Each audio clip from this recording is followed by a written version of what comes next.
Olá, acadêmicos, acadêmicas, boa noite, bom dia, boa tarde. Estamos aqui juntos agora nessa videoaula e é importante dizer que mesmo não estando próximos fisicamente, agora estamos nos aproximando virtualmente. A satisfação estar pertinho de vocês, já estou com saudades também. Dizer que eu estou gravando essa videoaula e ela está vinculada à disciplina de práticas pedagógicas, gestão da sala de aula. Eu vou fazer um apanhado de tudo que nós já vimos até aqui e vou avançar um pouco mais na questão do planejamento. Tá bom? Então, deixa eu passar aqui o slide para que nós possamos começar. Gestão da sala de aula. O que é a gestão da sala de aula? Para que ela serve? Como surgiu? Vamos lá. O estudo da gestão da sala de aula surge da necessidade de organização do trabalho docente, de compreender o que está envolvido na atividade do professor em sala de aula. Quais as dimensões básicas dessa gestão da sala de aula? Isso surge também da necessidade de o professor desenvolver múltiplas competências através do seu trabalho cotidiano. Dê uma olhada nessa imagem. Nós temos aí alunos em cima da carteira, nós temos alunos jogando bolinha de papel, outro aluno com um lápis na mão, sabe-se lá onde ele vai escrever. Então, este professor, esta professora, muito provavelmente não tem uma boa gestão de sala de aula. Provavelmente ela não tem rigor com as crianças, na aula dela não é prazerosa, provavelmente ela não planejou a aula e os alunos percebem isso e acabam tendo momentos de indisciplina. E como nós podemos fazer uma boa gestão da sala de aula? Bom, o professor Celso Vasconcelos, ele divide essa gestão da sala de aula em 3 momentos, em 3 dimensões, vamos chamar assim. A primeira é a gestão interpessoal, a segunda é a gestão da aprendizagem e a terceira é a gestão da conduta. Eu vou esmiuçar um pouco cada uma delas, depois eu vou falar dos níveis de planejamento, depois nós vamos falar um pouco do planejamento quando não tinha a Base Nacional Comum Curricular e de um planejamento elaborado para uma turma de primeiro ano já com a Base Nacional Comum Curricular. Essa aula eu vou dividir ela provavelmente em 2 ou 3 momentos a depender do tamanho, tá bom? Então vamos lá. Primeira dimensão é o relacionamento interpessoal. Bom, tem a ver com a cultura, com o vínculo afetivo, com o olhar inclusivo, com a postura apreciativa. Tem a ver com a capacidade do professor de se aproximar mais intimamente do seu aluno, com maior cuidado e profundidade diante de uma dificuldade do aluno, seja ela afetiva, seja ela cognitiva, em termos de aprendizagem e em disciplina também. É a capacidade de uma relação mais próxima, é o que o professor chama daquela relação olho no olho, né? Então, é nesse momento que você vai conhecer um pouco do aluno, conhecer um pouco de como ele vive em sociedade, conhecer, claro, que é importante a comunidade escolar, conhecer algumas nuances de como aquela escola está inserida ali, que público ela atende. É importante que nós professores, nós professoras saibamos o que é que a comunidade escolar espera da escola. Muitas vezes aquela escola ali está num terreno que não foi bem-vinda, foi construído recentemente. Em outros momentos, uma escola ela foi um pleito de muita luta, de muita briga no bairro para que aquela escola se estabelecesse. Em outro momento, você chega numa escola muito antiga, tradicional, conhecida, onde os pais estudaram ali, agora os filhos estudam, então tem todo um sentimento de pertença que você, professor, precisa entender antes de fazer a proposta de aula. Então vamos lá abordar alguns elementos dessa dimensão da inter-relação pessoal. Bom, a cultura. É importante que você conheça um pouco da cultura do teu aluno. Claro, via de regra a gente tende a normalizar, ou seja, a igualar todos. Mas todos temos diferentes culturas, diferentes formas de pensar, diferentes formas de se relacionar, sobretudo com a questão da religiosidade, questão de comportamento, como a família quer que você ou entende ou permite que você haja na sala de aula ou nos eventos. Eu gosto muito de citar os eventos de festa junina, que tem algumas famílias que não querem que a criança participe por motivo religioso, enfim, você precisa respeitar. Então, para isso é importante que você conheça um pouco da cultura dessa criança, é importante você conhecer como ela se relaciona na sociedade, um pouco dos pais. E aí aquela conversa mais a miúde, que não faz parte exatamente do teu do conteúdo que você está desenvolvendo, mas é ali que você estreita esse relacionamento interpessoal. Paralela a tudo isso, tem a questão do desenvolvimento do vínculo afetivo. Desenvolver vínculo afetivo é importante em todos os níveis de ensino e aprendizagem. Eu não sei se eu consigo atingir as expectativas de vocês, mas eu procuro ao máximo entender o problema de cada uma e de cada um de vocês, tento ajudar na solução para que a gente possa estabelecer uma relação de confiança. Eu fico triste quando um acadêmico meu ele vai mal e eu procuro para saber o que está acontecendo, já que ele é tão bom. Eu estou pensando em alguns nomes aqui, mas eu não vou falar, tá bom? Então, estabeleçam sempre vínculos afetivos com a criança, até porque, sobretudo na primeira infância, a criança desenfase o seu desenvolvimento cerebral muito melhor, muito mais rico quando essa criança tem afetividade. Quando a criança ela é agredida, quando ela é abandonada afetivamente, a tendência é que o desenvolvimento cognitivo dela seja mais lento. Então, quando você tem crianças com laços de afetividade, é uma criança que vai ter prazer em vir para a escola, vai ter prazer em vir para a tua sala de aula, e aquela questão de indisciplina, de não querer participar da aula, ela vai deixar de existir, porque você trouxe ela para teu nível de confiança e ela também está no teu nível de confiança. Essa simbiose é importantíssima para o desenvolvimento do processo de aprendizagem. Bom, outra questão que é importante perceber é o olhar inclusivo. Não só olhar inclusivo para aquelas crianças com necessidades especiais, das psicopatologias do desenvolvimento. Eu vou citar duas, síndrome de Down e autismo. Não é só isso. O teu olhar inclusivo é inclusivo no sentido de algum aluno meu está sendo excluído do convívio dos coleguinhas, dos colegas. Se eu percebo isso, eu procuro entender o que está acontecendo, eu procuro conversar com os outros colegas, eu faço a mediação, eu procuro mostrar para ele que nós precisamos sempre nos socializar, nos relacionar, porque é assim que a vida vai exigir que nós sejamos, sempre.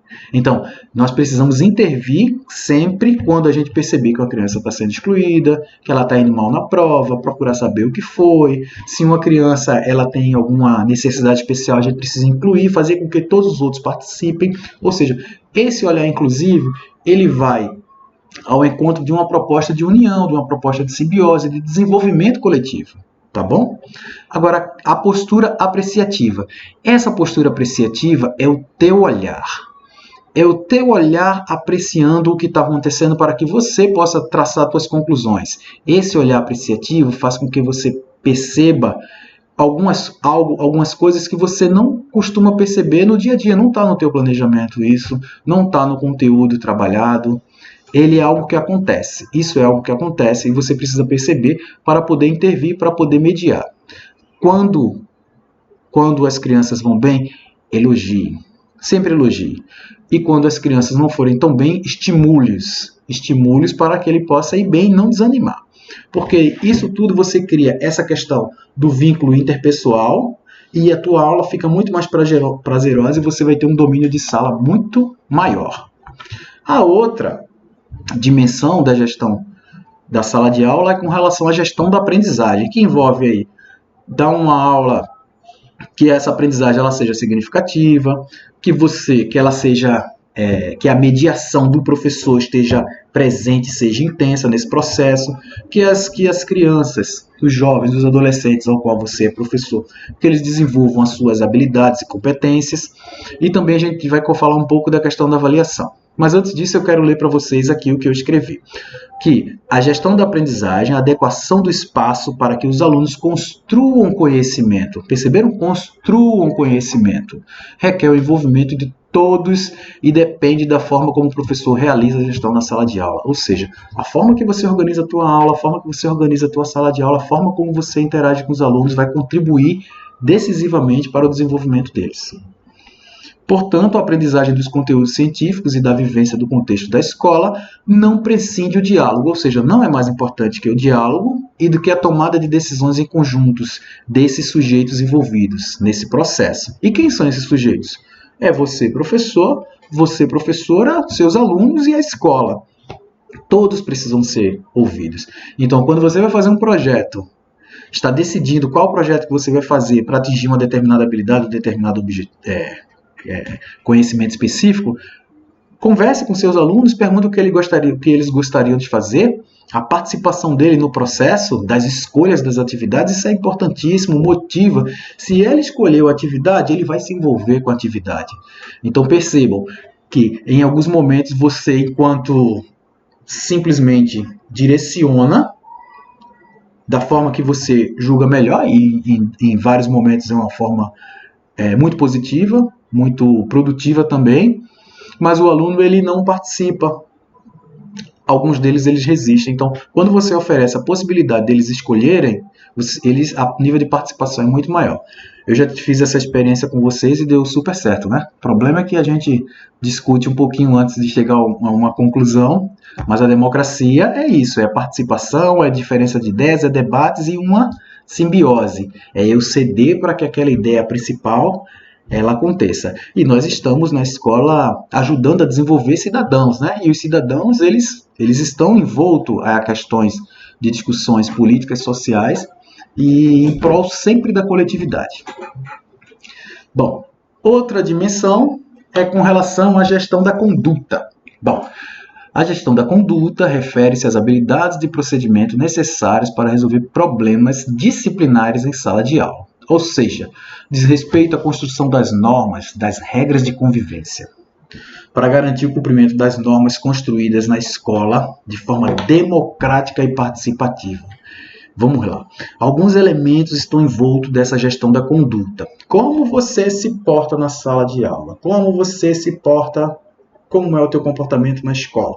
Como é o teu comportamento frente às tuas crianças? Eu estou falando de criança porque nós somos pedagogos, o curso é de pedagogia e nós temos habilidades para trabalhar em salas de aula até o ensino fundamental 1, mas podemos atuar enquanto coordenadores, diretores, supervisores em toda a educação básica. Muito bem.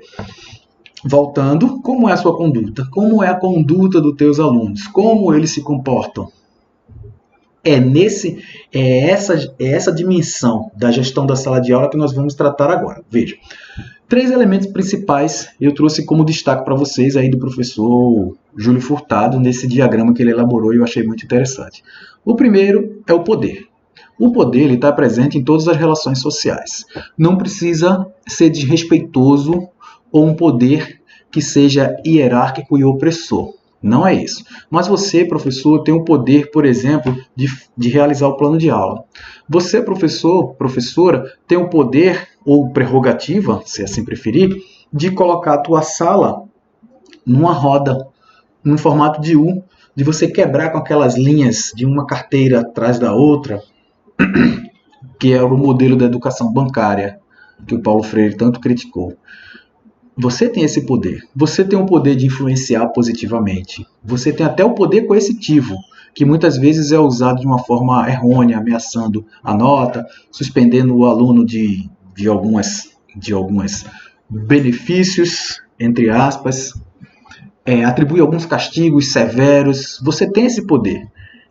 Às vezes, alguns professores eles se excedem, mas o poder, a autoridade do professor, ela deve ser presente para ter uma boa gestão da sala de aula, para que aquela atividade do processo de ensino-aprendizagem se desenvolva com qualidade e que seja uma influência positiva para que os teus alunos, tuas alunas, eles se desenvolvam cognitivamente, se desenvolvam afetivo-socialmente, se desenvolvam psicomotoramente também. Então, essas 3 dimensões do desenvolvimento são importantes e a tua conduta também interfere nisso. Mas não pensem em professores, professoras, que só você tem poder na sala de aula.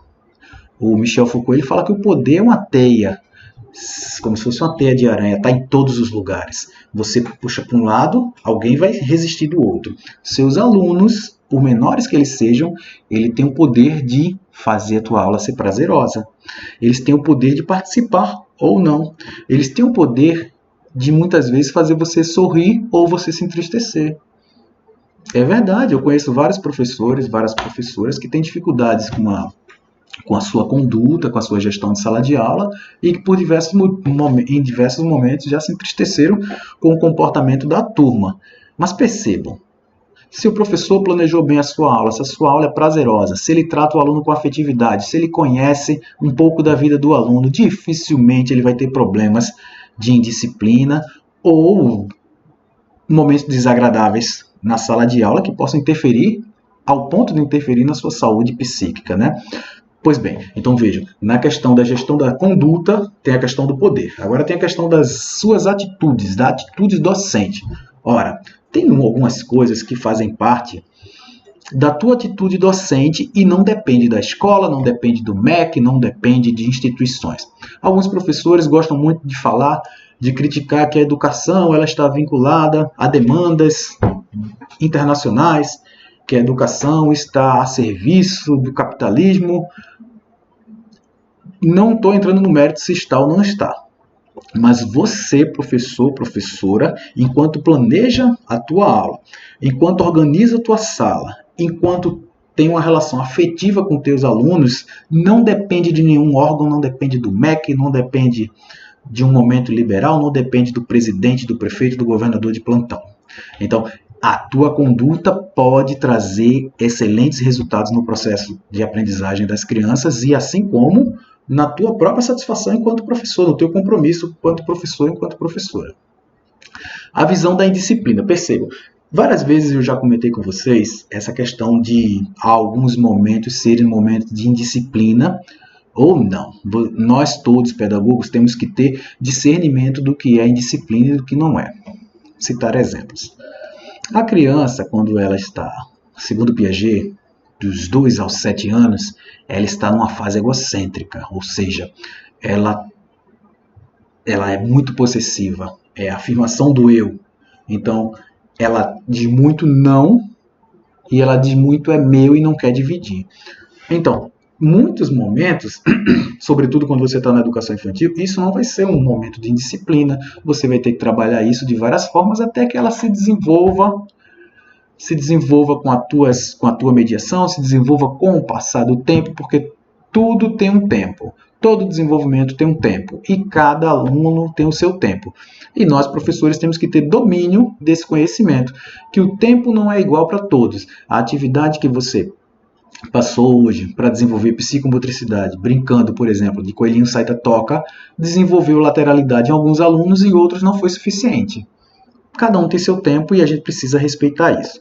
Então, na questão da indisciplina, quando nós estamos num momento ruim enquanto professores que perdemos o domínio da sala de aula, independente de que turma seja, a gente se vê numa situação difícil, é interessante que a gente chame uma pessoa de fora, sempre tem uma coordenadora, uma monitora, para você pedir para que ela fique com aquele aluno 2 minutos, dá uma volta ali no pátio, conversa com ele 2 minutos e traz de volta para a sala, e aí você acolhe bem aquele aluno e mostra para ele que a professora ela é afetiva, que a professora confia nele. Essa relação de confiança é importante. Muitas vezes é atrito entre 2 alunos, aí você conversa, naquele momento você separa para esfriar e você tenta trazer atividades para que aqueles alunos que tenham muita energia, eles não fiquem ociosos no teu tempo de aula.